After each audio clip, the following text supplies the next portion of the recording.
welcome back to the Headbangers Ball, where we are going Deutsch, yes, bringing you a profile of the rock scene in Germany, and we will be back with the Scorpions a little bit later on, but right now we've come to Popcom 93, Germany's largest music fair, to meet up with one of Germany's really up-and-coming bands, and that is Morgoth, and I'm joined by Mark and Sebastian. So how are you guys doing? I'm fine. How are you, Vanessa? I'm very well. Nice to see you again. Now, we're going to talk a little bit about your new album, Odium, and I was wondering, you kind of had a 2-year break from the last album, and did you use that time to kind of really rethink your direction for Odium? Yeah, well, we had 2 years to write the stuff on the album, and we didn't go in the rehearsal room just to do like a Cursed Part 2, and so it just came out as it came out, you know. We had a lot of time, you know, so we had like 2 years to do new stuff, and so we had more time for, you know, it's there, so you can say only 8 songs on the record, so we had more time to think about the songs, and like 2 years is a lot of time to do something different. And so anybody who was there who had a good idea, so we took it, and so a little different sound is to find a new album, of course, yeah. Because your last album kind of established the band on an international level, but it really didn't set you kind of apart from the pack. Was it important to kind of refine the Morgoth sound and really make a statement with this record? Yeah, definitely. I mean, we weren't the first band to play death metal. A lot of newspaper wrote this one time, and that's not true. I mean, Death started out in '86 and Morbid Angel, and we were kind of the second wave of death metal. And yeah, I mean, now I think with this new album we found a new style, and we found our own style, and that's very important for the band and for the following albums as well. Okay. I mean, where do you see yourselves fitting in the death metal scene? Because it seems to me that it's got lots of subgenres now. There's bands that advocate violence to animals, and then there's other bands at the other end of the spectrum. Where do you think you fit in? Well, first we tried to create a sound that's typical for, you know, when you hear it you could say it's Morgoth or something, you know. We don't want to make this cliche death metal, and we try to pick some problems out that are going on in the world, or anything, you know, problems we have private in the band, or with punishment, with justice or something, you know. So it's we try to make the lyrics and the music like we feel way we feel, and say some things we don't like, Somebody doing a bit of stage diving there. Okay, now this album seems to have a lot more diversity. It's more dynamic. Your vocals have done a bit of experimentation. So I guess, did you find the studio a creative environment for that sort of thing? I don't know. I mean, if you sing for a long time, and I do sing for a long time, you don't want to sing all the time in the same vein, you know. And I mean, I got influenced by a lot of old hardcore stuff, like old Black Flag, and I mean, it fits better to the sound we do on this record. So I said, okay, I want to change the voice and make it fit perfect to the sound we did on this record. Okay, do you find the genre at all limiting?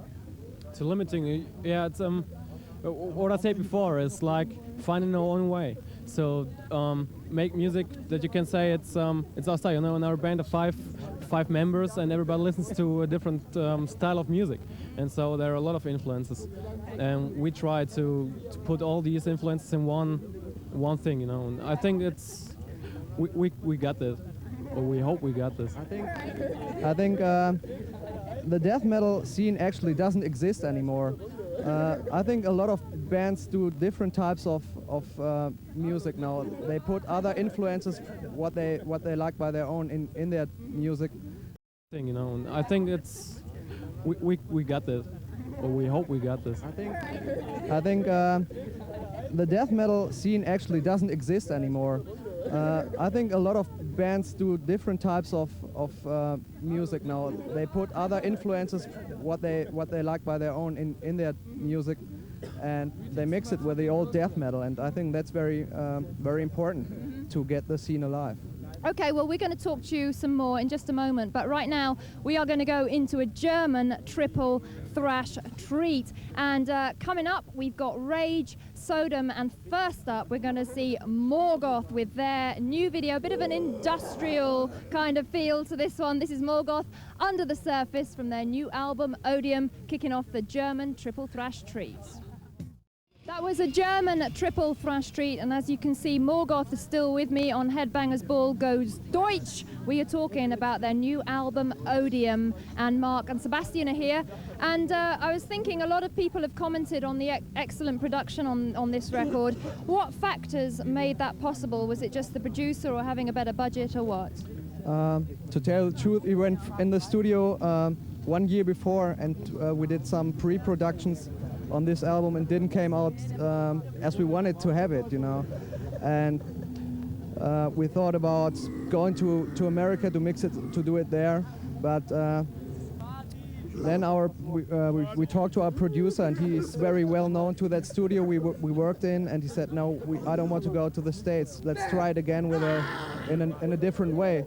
And so it came out different to the stuff we recorded before, and I mean I'm very happy with the sound on this album. It's better than on the Cursed album. We did the Cursed album in the States. We mixed it in the States, and we weren't too satisfied with that sound. So we mixed it now in Germany, and it took us a long time to mix the album, but it didn't took us a long time to record it. So we had like four weeks in the studio, and we just did like 1 week for recording, and the rest we spent by the mix. And I think that was pretty good to spend such a long time to do the mix, and I think it's... Get it really right. Yeah, exactly. And it was better for us, you know. The studio was in Dortmund, and we live in Dortmund, so we could travel by foot or by bus or something. So it was not that long way, not that long travel to go to the States, so it cost a lot of time. And so it was better for us as well. There are actually several really standout cuts on the album. The title track, which is kind of instrumental with samples, Golden Age, which is acoustic, and Drowning Sun, which is kind of very weird. You know, was it a kind of challenge to incorporate lots of new ideas but still keep it really heavy? Yeah, exactly. I mean, we wanted to have like different feelings on the whole album. We wanted to have it aggressive, but we also wanted to have it like a very apocalyptic atmosphere that fits perfect to the lyrics I wrote. And I think, yeah, we found our style with this album, I think. And I mean, the first album was like we were like young kids, just rebellious and wanted to make noise. The second one was like getting the right way, and I think now we are grown up, you know. And you can try to create an atmosphere without getting faster and faster and faster. You know, it's not our style. It's more, you can create atmosphere with more simple things, or with more doomy parts or something. You know, that's the thing that we think we don't need, is to getting faster or to copy ourselves with Curse 2 or something. You know, and that was the different way we wanted to go. Okay, well, very quickly, because we're running out of time here, plans for touring? We will be on the road in the fall together with Entombed. That's great. Yeah, it's a great tour, and I hope a lot of people show up to the shows. So, hope to see you.